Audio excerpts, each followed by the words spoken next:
pastorale.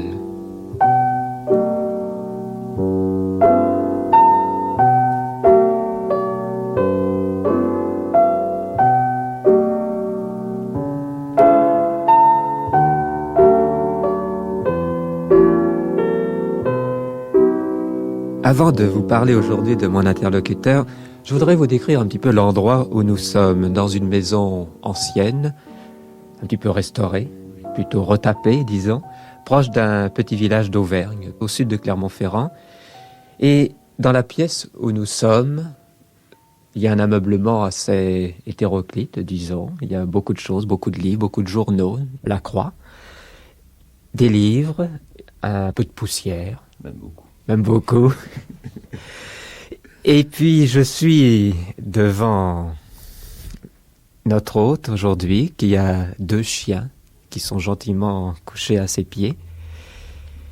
Notre hôte, vous avez à peu près 60 ans, c'est ça? 67. 67 ah. Vous les portez bien? C'est possible. Et il est habillé un peu comme tout le monde ici à la campagne, le pantalon bleu, comme le paysan. Le béret, la veste de velours. Et ma première question, comment dois-je m'adresser à vous? Monsieur l'abbé? Monsieur le curé? Je n'y vois pas d'inconvénient. Appelez-moi par mon prénom si vous voulez. J'ai été nommé curé il y a 30 ans. Et il y a 8 ans, je me suis retiré pour raison de santé. Et je me suis retiré sur place. Après pas mal de péripéties, mais enfin, je continue d'exister ici. Et vous avez endossé l'habit de paysan? Que je n'ai jamais quitté d'ailleurs. Parce que, étant ici un village agricole, j'ai cru qu'il était bon de ne pas abandonner ce qui fut mon premier métier, le métier de cultivateur, tout en étant curé. Déjà, c'était pas bien vu le travail manuel en ce temps-là, mais enfin, j'étais déjà prêtre paysan, si vous voulez, avant le concile. Et après, je n'ai fait que continuer. En arrivant ici en 1945, ici, c'était l'époque où il y avait beaucoup de pommiers. Et alors, pour faire comme les gens, j'ai pris des pommiers en métayage, j'en ai planté, j'en ai greffé. Et je travaillais comme les autres. Et les autres disaient, le curé ferait mieux de s'occuper du bon Dieu? Pas tous. Je surprenais un peu les catholiques traditionnalistes. Mais les autres étaient surpris, étaient étonnés. Ils avaient du curé une idée un peu particulière. Le curé était un notable, un bourgeois, qui devait avoir les mains blanches. Ça les surprenait un peu, oui. Puis ils sont très vite habitués. Et finalement, tout le monde s'est habitué, on a aimé ce genre-là. Les plus rétifs, ça a été les autres prêtres. Parce que, voulez-vous, s'il y a un prêtre qui travaille, un qui ne travaille pas, nécessairement il y a un conflit. C'est obligé. Et le travail, pour certains, semble n'avoir qu'un but économique, gagner de l'argent. Les curés en avaient bien besoin, ils n'avaient pas beaucoup de ressources autrefois, ni aujourd'hui d'ailleurs. Mais c'est pas pour ça. C'est pour faire comme les autres, pour partager leur vie. Vous avez déjà fait le bilan de votre vie? Oh, je ne calcule pas tant que ça. Je ne sais pas. Oui. C'est pas tout droit, une vie. Ben, une vie, ça se cherche. Et quand on l'a trouvée, c'est que c'est fini. C'est qu'on l'a perdue déjà, si on veut. Tandis qu'une vie ne naît pas uniquement par le présent, la vie est parce qu'elle doit être dans l'avenir. Alors parlons un petit peu de votre vie actuelle. Disons, bon, oui. Vous êtes le curé en retraite. Curé en retraite, oui. Oui, encore que ma situation n'est pas tellement claire, comme vous savez, parce que j'ai donné ma démission, j'ai eu une maladie cardiaque, cardiovasculaire, c'est les maladies à la mode. J'aurais voulu être prêtre auxiliaire.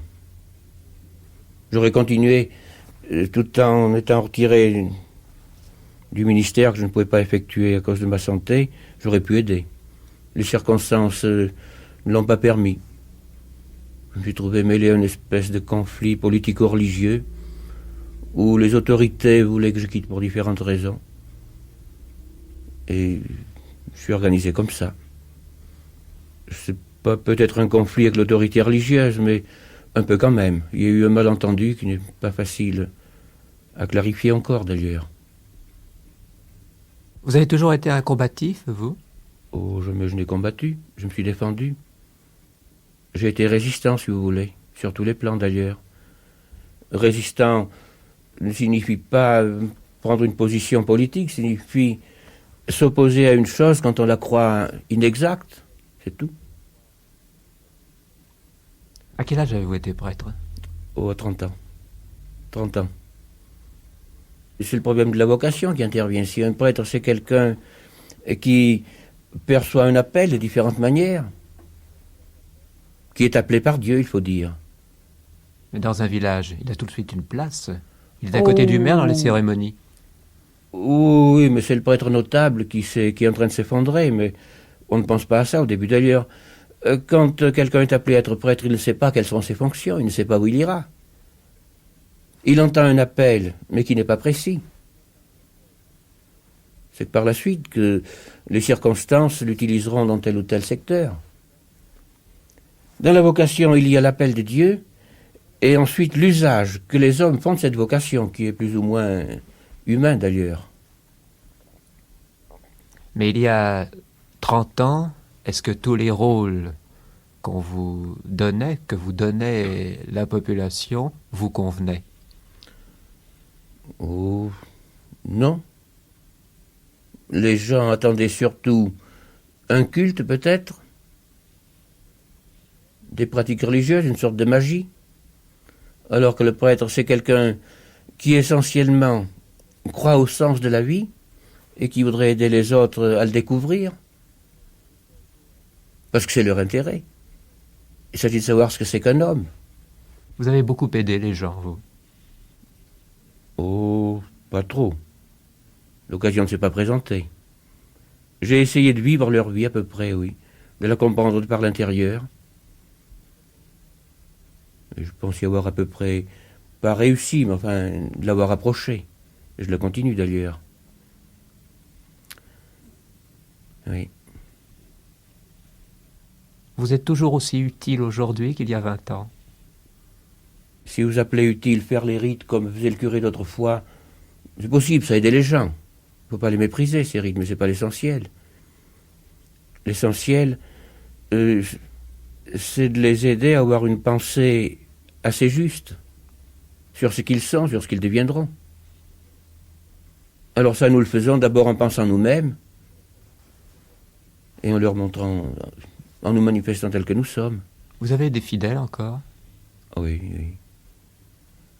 Oh, pas beaucoup, puisque je n'ai pas de fonction, mais enfin, je continue quand même à aider un peu ceux qui me demandent, de temps en temps, très rarement.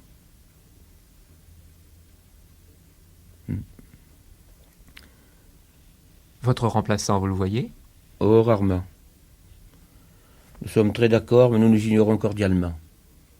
Non, il est venu ici avec la consigne des autorités politico-religieuses de m'éliminer.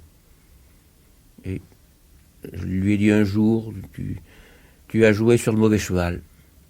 Tout le monde à ce moment-là espérait ma mort, et je vis encore.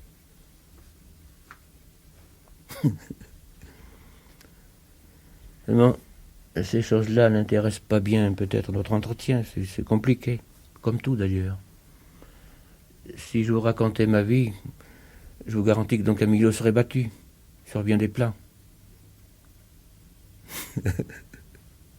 Est-ce que vous avez manqué de contact finalement dans votre vie? Est-ce que vous êtes senti souvent seul? Ben, tout homme est seul. Même les époux qui s'aiment le plus sont souvent seuls. Et s'ils n'acceptent pas leur solitude, ils sont malheureux. Tout homme est seul, vous aussi vous l'êtes. Seulement, de temps en temps, vous éprouvez le besoin de vous ressourcer par le contact de l'autre. Nous naissons seuls, nous mourons seuls, et souvent, nous vivons seuls et nous devons accepter que l'autre vive seul. C'est parce que nous voulons l'identifier à nous-mêmes que nous sommes malheureux souvent. Parce qu'il veut être ce qu'il est. Vous n'avez pas eu d'amis dans votre vie? Oh, j'en ai beaucoup. Mais il y a quand même une partie secrète en chacun de nous. L'autre ne le comprendrait pas. Un comprend une chose, l'autre une autre. On arrive bien à se livrer sur tous les plans à peu près, mais pas au même. Et à s'échanger? À s'échanger, oui.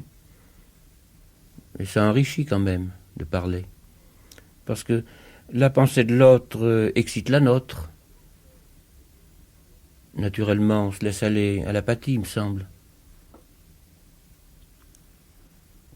Vous m'avez dit avant-hier, quand on s'est vu, on reflète toujours l'idée des autres.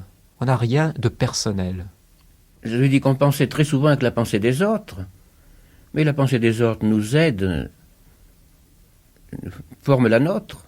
Elle s'additionne à la nôtre. Et ça fait une synthèse qui est toujours plus riche que les deux pensées additionnées, si vous voulez. Ça, c'est un peu la théorie de Pierre Teilhard de Chardin qui montre que les choses qui s'additionnent sont toujours plus riches que les deux fractions additionnées. Donc les autres nous sont utiles. Et vous évoquiez tout à l'heure donc Camillo, comme ça, anecdotiquement. Oui, bien sûr. Bon, donc il y a des moments où vous vous êtes imposé dans le village. Et bien sûr, j'ai résisté à ceux qui voulaient mon départ. Et qui n'étaient pas nombreux, c'était pas une affaire de village, encore qu'il y a 2-3 familles quand même, si. Mais avant qu'on veuille votre départ, vous avez dû faire preuve d'actes autoritaires. Il y a bien des raisons. Mais si vous voulez, je peux vous le dire en 2 mots. J'avais hébergé au presbytère une famille malheureuse, plus ou moins intéressante d'ailleurs, mais c'est une autre affaire, ça. Et alors, le maire s'est trouvé vexé parce que je l'avais fait sans le lui dire. Or, j'ai estimé que j'avais le droit de recevoir qui je voulais. J'étais libre d'utiliser mon toit à ma manière. Ça ne lui a pas plu. Et alors, il m'a mis en demeure de les mettre dehors. Et il a mis l'évêché dans le cou. Et l'évêché a essayé de me mettre en demeure, de les expulser. Là, je me suis imposé. En leur disant, si le curé est obligé de mettre dehors ce qu'il a hébergé par charité chrétienne, ce curé ne serait pas moi, je donnerais plutôt ma démission. Et alors, 6 mois après, j'ai donné ma démission, j'étais malade, j'avais cette maison que j'ai fait retaper, alors je continue d'exister à côté de mon successeur, en essayant bien de ne pas le gêner. Je lui ai offert de l'aider, autant que je pouvais au début. Il a eu la consigne de me laisser tomber complètement. C'est pourquoi, par la suite, j'ai pu lui dire « Tu as misé sur le mauvais cheval ». Un curé, c'est un empêcheur de tourner en rond? Non, je vous dis, un curé, c'est quelqu'un qui croit à la vie et qui voudrait communiquer sa conviction aux autres, persuadé que là seulement ils trouveraient le bonheur et l'équilibre de leur vie. La vie, toute la vie. Vous me parliez tout à l'heure des chiens, là. Les chiens sont nos amis, mais ce sont mieux que ça, ce sont nos frères. Sur l'arbre de l'évolution, ils n'ont pas pris la même direction que nous, mais ils sortent du même endroit. Il reste à savoir s'ils ne vont pas au même endroit. C'est le problème, ça. Vous ne savez pas que Jean Rostand, qui prétend être athée, mais qui ne l'est pas, dit « Moi, je croirais bien à la survie de l'homme, mais il faudrait que je croie automatiquement à celle de tous les animaux. » Ma position est la même. Et je crois à la survie de l'homme et du reste. Et je trouve tout ça, tout simplement, dans l'étude de l'Évangile. Actuellement, vous avez vos 2 chiens à vos pieds. Tout à l'heure, vous nous avez montré 2 photos. Vous avez brossé la poussière qu'il y avait dessus. Ah oui, j'étais obligé. Je n'ai personne pour le faire. Et sur ces photos, il y avait des chiens. Oui. Bien sûr. Les chiens et les hommes ont toujours Les été animaux avec et vous. les hommes. Il n'y a pas que les chiens. Il y a les oiseaux, il y a tous les autres animaux. Étant paysan, j'ai été élevé avec les vaches, les chevaux, les moutons. Et vraiment, dans le regard des animaux, il y a quelque chose d'extrêmement riche. Vous avez encore des ambitions? Oh, ça dépend sur quel plan. Oui, j'en aurai. Communiquer aux autres ce que je ressens, ce que j'éprouve. Oui, mais si on vient plus vous voir. Et je le sais. J'existe. J'écris. Je fais des notes. Ils vont qui ne serviront à rien, puisque ceux qui les liront ne seront pas sur ma longueur d'onde. Enfin, tant pis, on ne sait jamais. C'est la bouteille à la mer? Oh, un peu, oui. Même beaucoup. Mais écrire a un autre but, c'est que, en écrivant, on fixe sa pensée. Au lieu que la pensée divague, elle se cristallise davantage. Et d'une pensée, en sort facilement une autre, elle en engendre une autre. On va plus loin. Je vous disais l'autre jour, je crois, le dimanche, il m'arrive assez souvent d'aller aider ceux qui me veulent m'utiliser. Eh bien, la préparation de mon homélie, c'est une chose qui m'est difficile, j'ai perdu un peu l'habitude. Mais c'est un peu le travail d'une femme enceinte. C'est à la fois douloureux et plein d'espoir. Et c'est dans le fond le meilleur moment de ma semaine. Parce qu'à l'heure-là, je me mets sous la dépendance d'un autre, et je sens que cet autre se communique à moi, et c'est ce que j'exprime aux gens. D'ailleurs, il m'arrive après coup, là, vous ne comprenez peut-être pas très bien ça, je réfléchis à ce que j'ai dit, parce que je pense que les paroles qui sont sorties de moi ne sont pas de moi. Alors j'essaie de les écouter comme je les dis aux autres. Mais ça, c'est un autre problème. Vous vous jugez continuellement. Ah oui? Vous êtes plusieurs. Oh non, je suis seul. Mais je me juge par rapport à ce que je pense être la vérité, que je cherche d'ailleurs, et que je ne trouve que très partiellement. Mais le peu que je connais, je m'y attache, oui. Tout en sachant que cette vérité a des multiples faces, des millions de faces même. Jamais je ne taxerai quelqu'un d'erreur, moi.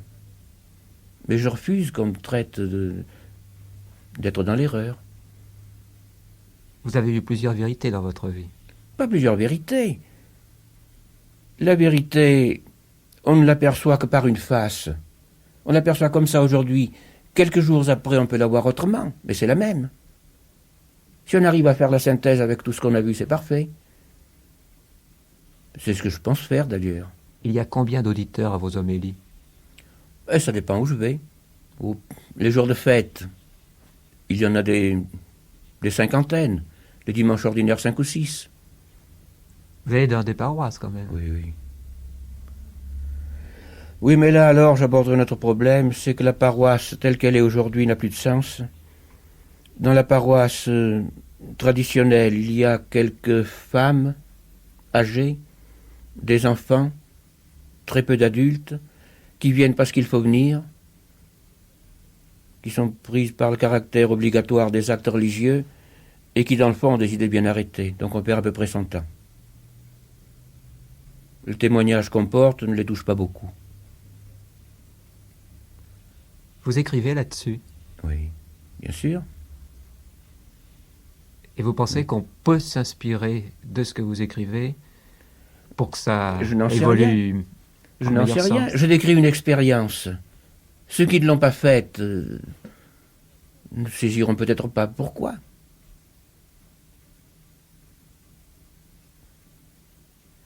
Et vous, je vous parlais de la vie. Le problème des animaux est un problème très important. Aujourd'hui, je lève des lapins. Autrefois, j'avais des volailles. En vertu de la vitesse acquise, je les élevais. Parce que, personnellement, oui, ce n'est pas par plaisir. Oui, j'ai hérité de ça et j'ai continué. Et alors, ces bêtes qui mangent dans ma main, je les tue. Mais je ne pense pas les réduire au néant. Je pense que pour moi, le royaume de Dieu, là où nous allons tous, que nous sachions que nous l'ignorions, ce sera les retrouvailles avec tous les êtres qui nous auront aidés à être ce que nous sommes, d'une manière ou d'une autre. Quand un être familier me regarde avec affection, et c'est le cas pour les bêtes que l'on soigne, dans ce regard il y a quelque chose de plus que matériel. Dans tout vivant, il y a le regard du vivant. On est moins contrarié par les animaux que par les hommes. Oh oui. C'est plus facile alors de parler des animaux. Tout le monde le dit que c'est plus facile. Oh, il y a bien des soucis aussi. Oui, oui. Les hommes, on arrive bien quand même à s'accommoder d'eux, même à très bien s'entendre. Mais il faut quand même savoir qu'ils peuvent vous glisser dans les doigts. Quand il y a des problèmes d'intérêt ou... Oui. Déçu de votre vie pastorale? Non, pas déçu. J'aurais voulu faire mieux, mais enfin, qui arrivant à la fin de sa vie ne peut pas en dire autant? Non, ce qui s'est fait est bien fait. J'ai encore beaucoup d'amis. Ce qui n'a pas été fait, c'est de votre faute. Pour une part, oui. Bien sûr, on aurait toujours pu faire autrement et faire mieux. Je le sais. Vous êtes à contre-courant de la société d'aujourd'hui qui cherche des assurances dans tous les domaines. Totalement. Je ne suis pas d'accord. Ni avec la société civile, ni même ecclésiastique. Il faut bien prévoir, un peu, mais en sachant que les choses ne se produiront jamais exactement comme on les prévoit.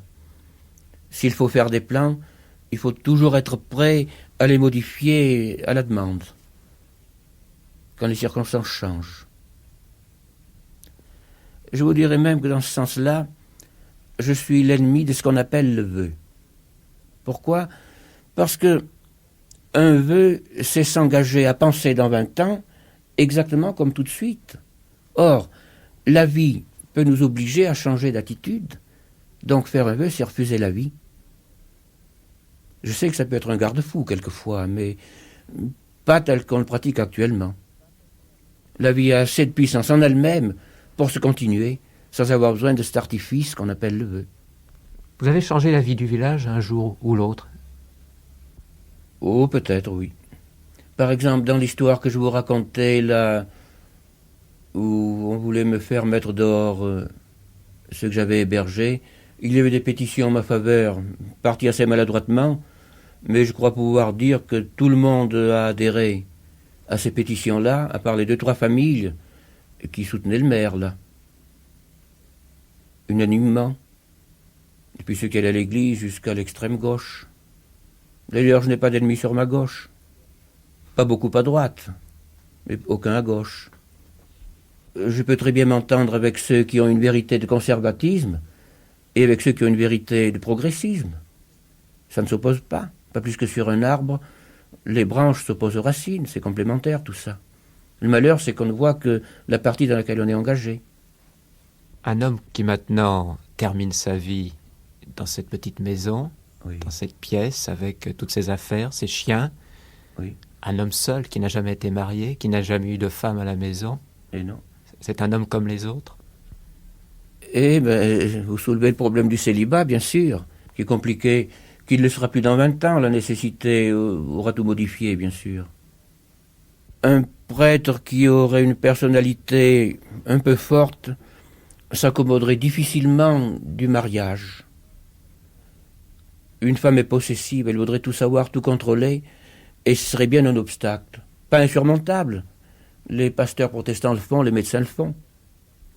Mais il y aurait des difficultés. Par contre, le célibataire est bien mutilé, sur le plan sentimental, sur le plan sexuel, sur le plan même matériel. Le problème du célibat est un problème de vocation. Et je crois que actuellement nous sommes en pleine crise, en pleine fermentation. Que voulez-vous, l'homme est fait pour la femme comme la femme est faite pour l'homme. L'unité, c'est le couple. Alors c'est bien un peu artificiel de vouloir faire l'unité dans l'individu seul, alors que l'unité, c'est le couple. Et celui qui est seul a plus de liberté pour beaucoup de choses. Je sais bien, dans la position traditionnelle, on vous parlera de l'amour de Dieu. Celui qui aime, qui a un amour, doit le donner à Dieu, il ne peut pas le partager. Permettez-moi de sourire, cette affirmation-là. Les amours ne se soustraient pas, ils s'additionnent toujours. Dieu peut très bien appeler quelqu'un à rester seul pour mieux se donner à une besogne intéressante, mais on en a fait une loi universelle, et alors là, je ne suis plus d'accord sur la loi. Ouais. La fin de la vie comme ça, c'est gai? Très, très épanouissant. C'est avec joie que je vois arriver ce moment où je sais que tout ce que la mort m'a enlevé, je le retrouverai. Je regarde là votre balcon. Oui. Là, derrière moi, il y a un petit oiseau qui mange du pain que vous lui avez mis. C'est joli, ça, vous voyez. Ben, je regarde ça, moi. Au lieu de les avoir en cage, je les ai en liberté. Vous les attirez. Oh non, je ne cherche pas. Ils ont leur vie à eux. Et il m'arrive de les tuer, les oiseaux aussi. Alors là, vous direz que je suis en contradiction avec moi-même. D'un côté, je les apprivoise, d'autre, je les tue. Je suis bien obligé. Si je vous disais que, depuis quelque temps, je prends beaucoup de loirs qui mangent mes fruits à la tapette, je les tue. Ça me fait de la peine. Je suis obligé. Alors je pense qu'ils m'accompagneront dans le royaume des cieux, ces loirs que j'ai tués. C'est une bonne excuse. C'est une bonne excuse, oui.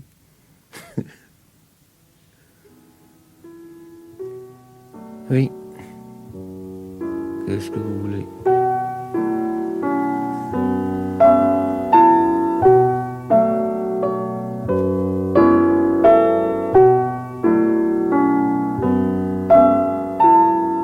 Pastoral.